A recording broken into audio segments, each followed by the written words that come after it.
कैसे आप सभी लोग हैं? आप सभी लोग को दोस्तों इस चैनल से जुड़ने के लिए बहुत बहुत स्वागत है दोस्तों।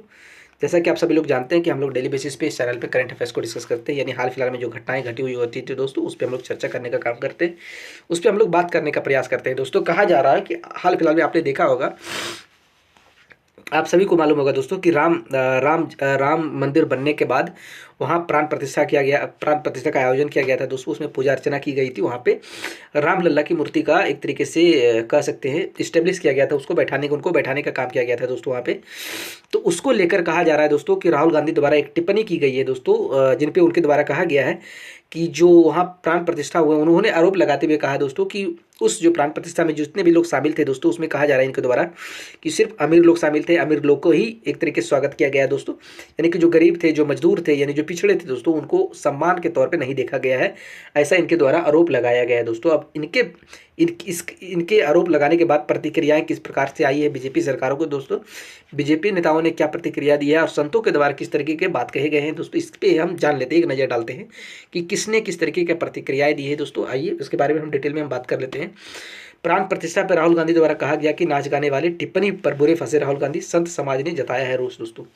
आइए क्या कहा है किसने, आइए डिटेल में हम जानते हैं। कहा जा रहा है कि राहुल गांधी के इस बयान के सामने आते ही इस पर विवाद शुरू हो गया है दोस्तों। एक तरफ जहां बीजेपी नेताओं ने राहुल गांधी की निंदा की, तो वहीं दूसरी तरफ देश का संत समाज भी इस बयान को लेकर कांग्रेस नेता पर अपनी कड़ी प्रतिक्रिया दी है दोस्तों। राम मंदिर की प्राण प्रतिष्ठा को लेकर कांग्रेस नेता राहुल गांधी एक बार फिर ऐसे बयान दे दिए हैं जिसको सुनने के बाद सिर्फ बीजेपी नहीं बल्कि प्रभु श्री राम को पूजन करने वाले सभी आस्थावान स्तंभ रह गए हैं। राहुल गांधी ने हरियाणा विधानसभा चुनाव के लिए हिसार में जनसभा को संबोधित करते हुए राम मंदिर प्राण प्रतिष्ठा समारोह को जिक्र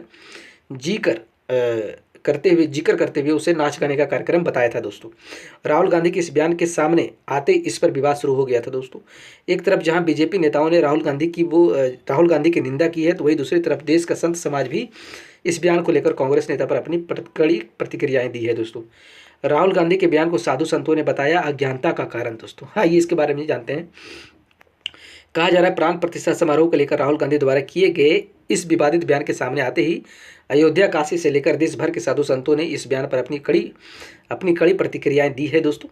अखिल भारतीय संत समिति के महामंत्री स्वामी जितेंद्रानंद सरस्वती ने कहा कि राहुल गांधी के ये बयान बेहद ही गैर जिम्मेदाराना है दोस्तों। वे अपनी अज्ञानता को दूर करें। प्राण प्रतिष्ठा कार्यक्रम में सनातन धर्म के 159वीं संप्रदायों के अनुयायी शामिल थे दोस्तों, ऐसा इनके द्वारा कहा गया। बनवासी समाज के 59 अनुयायी कार्यक्रम में शामिल हुए थे दोस्तों। समाज का हर तबका कार्यक्रम में मौजूद था दोस्तों। इस समारोह में सिर्फ मजदूर ही नहीं, डोम राजा तक को नियंत्रण दिया गया था दोस्तों। और जो कलाकार कार्यक्रम में आए थे वे भगवान राम को अपनी स्तुति सुनाने के लिए आए थे, नाचने गाने के लिए नहीं आए थे दोस्तों, ऐसा संत समाज द्वारा कहा गया है दोस्तों। इसके साथ ही अयोध्या श्री हनुमान गढ़ी ने महंत राजूदास ने भी इस बयान को दुर्भाग्यपूर्ण बताते हुए कहा है कि राहुल गांधी मानसिक रूप से विक्षिप्त हो चुके हैं दोस्तों, ऐसा इनके द्वारा कहा गया है। उनको पागल खाने में भर्ती हो जाना चाहिए, ऐसा आरोप लगाए गए दोस्तों। 500 वर्षों की तपस्या के बाद ये पल आया था, और ऐसे में राहुल गांधी का इस समारोह को नाच गाने का समारोह बताना ये बताता है कि कांग्रेस पार्टी जैसे शुरू से राम और सनातन की विरोधी रही, आज भी वैसे ही राम विरोधी है दोस्तों। वही अयोध्या श्री मनी रामदास जी की छावनी के उत्तराधिकारी महंत कमल नयन दास ने भी राहुल गांधी को लेकर कह दिया है कि वो अब अनर्गल टिप्पणी के लिए कुख्यात हो चुके हैं। वह कृपया राम मंदिर और रामनगरी से दूरी बनाकर रखे दोस्तों, ऐसा इनके द्वारा इन पे आरोप लगाए गए हैं दोस्तों विपक्षियों द्वारा। राहुल गांधी ने क्या बोला था जो मचिए इतना घमासान, आइए उस पर भी एक नज़र डालते हैं। हरियाणा की चुनावी जनसभा को संबोधित करते हुए राहुल गांधी ने बीजेपी पर तंज कसते हुए राम मंदिर को लेकर विवादित बयान दिए थे दोस्तों। कांग्रेस नेता ने कहा कि अयोध्या में हारे क्यों है दोस्तों, यानी कि इस हार को एक तरीके से, क्योंकि बीजेपी को 2024 लोकसभा इलेक्शन में अयोध्या में हार झेलना पड़ा था दोस्तों, हार देखना पड़ा था। कांग्रेस नेता ने उसी को आधार बनाते हुए कहा था कि अयोध्या में क्यों हारी आखिर बीजेपी, आपने राम मंदिर खोला, सबसे पहले राष्ट्रपति को कहा कि आप आदिवासी हो, आप अंदर नहीं जा सकती हैं, आपको अलाउ नहीं है। इसके बाद अमिताभ बच्चन, अडानी, अबानी को बुलाया गया, किसी एक मजदूर को आने नहीं दिया गया, ऐसा राहुल गांधी जी द्वारा कहा गया दोस्तों। आपने बढ़ई को देखा, किसान को देखा, मजदूर को देखा, कोई नहीं था वहाँ पर। वहाँ नाच गाना चल रहा था, प्रेस वाले हाय हाय कर रहे थे, पूरा हिंदुस्तान डांस कर रहा था, वही रियलिटी है आपकी। इसके साथ ही उन्होंने ये भी फैजाबाद से सपा सांसद अवधेश प्रसाद का नाम लेते हुए कहा प्राण प्रतिष्ठा में जो कुछ हुआ है उसकी वजह से ही अवधेश ने इनको पलटने का काम किया दोस्तों, ऐसा राहुल गांधी जी द्वारा कहा गया था दोस्तों। उनके बाद से ये प्रतिक्रियाएं देखने को मिली है। कब हुआ था प्राण प्रतिष्ठा का कार्यक्रम, आइए उस पर एक नज़र डालते हैं दोस्तों।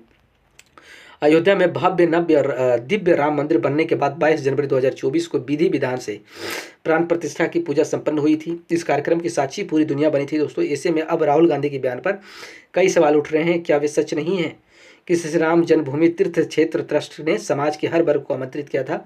प्रधानमंत्री नरेंद्र मोदी ने खुद वहां निर्माण कार्य करने वाले मजदूरों पर पुष्प वर्षा की थी। क्या यह सच्चाई नहीं है कि प्राण प्रतिष्ठा के बाद राष्ट्रपति द्रौपदी मुर्मू ने पूरे विधि विधान के से राम मंदिर में दर्शन पूजन किया था? राम मंदिर प्राण प्रतिष्ठा के बाद कुछ ही महीनों के भीतर वहां करोड़ों की संख्या में श्रद्धालुओं ने दर्शन किए थे दोस्तों। क्या ट्रस्ट ने किसी को जाति पूछी थी? इन तमाम सवालों के जवाब शायद राहुल गांधी को भी पता होंगे, लेकिन फिर भी उनका ये बयान हिंदू और सनातन को लेकर कांग्रेस पार्टी की विचारधारा को प्रदर्शित करती है दोस्तों। ऐसा एक तरीके से कह सकते हैं विपक्षी द्वारा आरोप लगाए गए हैं दोस्तों। उम्मीद करते हैं आप सभी को चीज़ें अच्छी समझ में आई होगी दोस्तों।